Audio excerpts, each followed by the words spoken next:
This channel does not promote any violent, harmful, or illegal activities. All content provided by this channel is meant for an educational purpose only. Cancer Healer Center, a new beginning. নমস্কার, টিভি9 বাংলায় আপনাদের সকলকে স্বাগত। সীমান্তে উত্তেজনা, অস্ত্রবিরতি লঙ্ঘন, গুলি, পাশাপাশি বাংলাদেশের কি পরিস্থিতি, সব খবর নিয়ে শুরু করছি প্রেস কর্নার। এই মুহূর্তে আপনাদের সঙ্গে আমি মঞ্জিরা। প্রেস কর্নারে আজ সমস্ত গুরুত্বপূর্ণ খবরের লেটেস্ট আপডেট দেব। আপনাদের সঙ্গে রয়েছি আমি তন্নিষ্ঠা।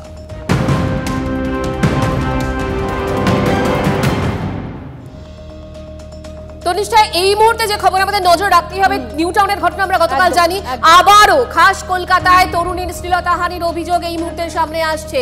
প্রতিবাদ করায় হামলা, প্রকাশ্য রাস্তায় তরুণীকে শ্লীলতাহানির চেষ্টা দুই যুবকের।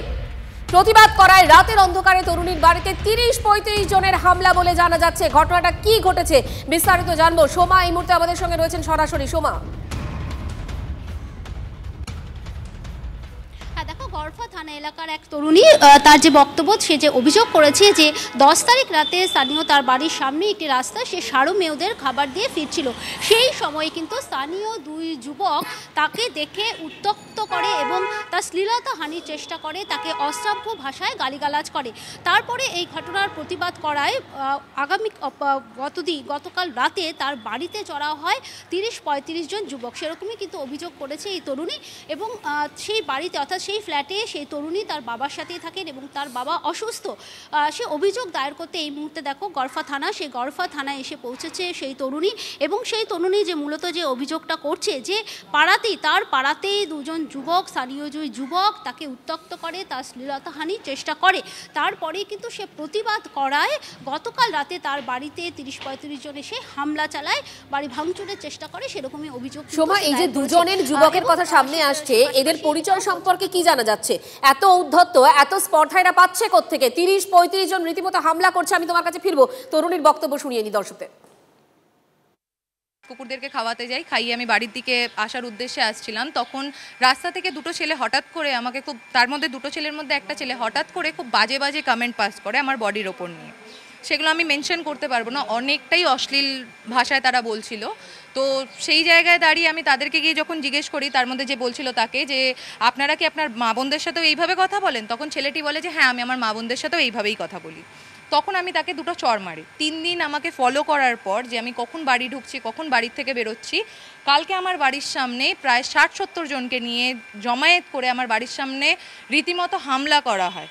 শুধু বাড়িতে আমি ছিলাম না, আমার বাড়িতে বাবা প্রেজেন্ট ছিলেন তখন। আমার বাবার ওপর সবাই একটা আক্রমণ এতে, সবাই ওনার ওপর বিশাল নোংরা ভাষায় গালাগালি, ঝামেলা, অশান্তি, মানে ওনাকে বলা হচ্ছে যে এক্ষুনি এখানে মেরে দিতে। ছেলেটির বাবার স্টেটমেন্ট যে রাত্রিবেলা আমি বেরিয়েছি বলে ওনার ছেলে আমাকে এরকম আওয়াজ মেরেছে, আর আমি যে ওনার ছেলেকে মেরেছি তার জন্য তিনি আমাকে ছিঁড়ে দেবেন, ফাটিয়ে দেবেন, কেটে দেবেন, আমার চোখ গেলে দেবেন, আমাকে মার্ডার করে দেবেন, আমার উপর অ্যাসিড মেরে আমার রাস্তায় হাঁটা মুশকিল করে দেবেন। সেটা কি আপনাকে কোনোভাবে ফোনে বলেছে নাকি এখানে সবার সামনে উনি চিৎকার করে পুলিশের সামনে দাঁড়িয়ে বলেছেন কথাটা? শুধু লোকের সামনে না, আমার বাড়ির সামনে, পুলিশের সামনে, প্রশাসনের সামনে দাঁড়িয়ে বলেছে। তখন আমি প্রশাসনকে যখন বললাম যে স্যার আপনাদের সামনে এরকম বলছে, আপনি এখানে কি করবেন? প্রশাসন আমাকে বলছে আপনি আপনার বাড়িতে যান। এবার আমি থানায় গিয়ে কমপ্লেন করবো, আর কমপ্লেন হিসেবে প্রশাসনের থেকে একটাই জিনিস আমি চাইছি, আমার সেফটি। কারণ আমার ফিল হচ্ছে না যে আমি সেফ। প্রশাসনের সামনে আমাকে হুমকি দেওয়া হচ্ছে মার্ডার করার, তো আমি নিজেকে সেফ ফিল করছি না। সোমা আমাদের সঙ্গে রয়েছেন। সোমা, আমি যেটা জানতে চাইছিলাম, এরা কারা? এত সাহস এরা পাচ্ছে কোথা থেকে? দেখো, আমরা কথা বলেছি এই পাড়াতেই থাকে, অর্থাৎ এই তরুণীর যে ফ্ল্যাট রয়েছে তার পাশের গলিতেই কিন্তু সেই ফ্ল্যাটে দুজন বাসিন্দা রয়েছে, অর্থাৎ দুই যুবক রয়েছে, যে যুবকের বিরুদ্ধে কিন্তু এই অভিযোগ রয়েছে। এবং সেই যুবক কিন্তু এই পাড়াতেই থাকে। এবং যে তরুণী যেটা অভিযোগ করছে যে সেই যুবক কিন্তু পরের দিন আরও বেশ কয়েকজন, যেমন তার বাসাতে সে কিন্তু বলছিল 50-60 জনকে নিয়ে এসে তার বাড়ির সামনে এসে হামলা চালায়। এবং সেই মহিলা, অর্থাৎ সেই তরুণী কিন্তু এখন বলছে সে নিরাপত্তাহীনতায় ভুগছে এবং শুধুমাত্র হামলা নয়, তাকে প্রাণ প্রাণে মেরে ফেলার এবং তার বাবাকেও কিন্তু প্রাণে মেরে ফেলার হুমকি দেওয়া হয়েছে সেরকম কিন্তু বলছে। কিন্তু দেখো যেটা খুব একেবারে স্বাভাবিক প্রশ্ন বা খুব একটা অবাক ব্যাপার যে স্থানীয় ছেলে অর্থাৎ যেখানে যেই পাড়াতেই থাকে ওই তরুণী, তার বাড়ি থেকে পাশের গলিতেই কিন্তু ওই যুবক থাকে এবং ওই দুই যুবক কিন্তু তাকে এরকমভাবে শ্লীলতাহানির যে একটা অভিযোগ উঠছে সেই শ্লীলতাহানি পাশাপাশি কিন্তু প্রাণে মেরে ফেলার হুমকি বোঝা যাচ্ছে সোমা, কিন্তু বারবার করে প্রশ্ন ঘুরে ফিরে সেটাই যে পুলিশের সামনে যখন কেউ দাঁড়িয়ে হুমকি দিচ্ছে কিভাবে তারা এতটা সাহস পাচ্ছে এবং নারী সুরক্ষা নারী নিরাপত্তা কোথায় এই দেশে এই কলকাতার শহরে সমস্তটাই প্রশ্ন উঠছে বারবার করে। এবং অভিযুক্ত যে তার কি বক্তব্য আপনাদেরকে শোনাবো, তার পাশাপাশি লোকাল কাউন্সিলর কি বলছেন শোনাবো আপনাদের।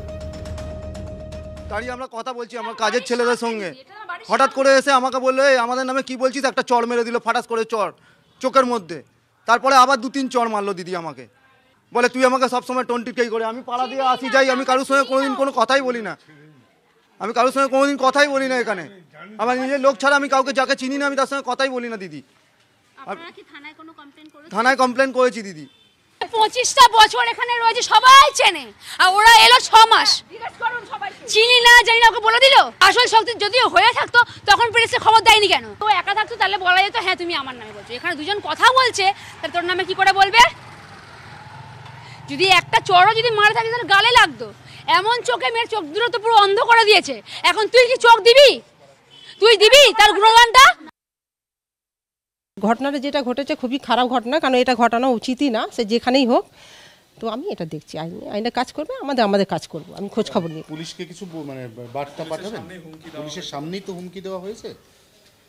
পুলিশের সামনে দেখ, আমি তা বারবার বলছি যে পুলিশের সামনে কি হয়েছে না হয় ঘটনাটা তো আমি জানি না, কিন্তু আমি ডিটেল জানবো তখনই আমি কথা বলবো।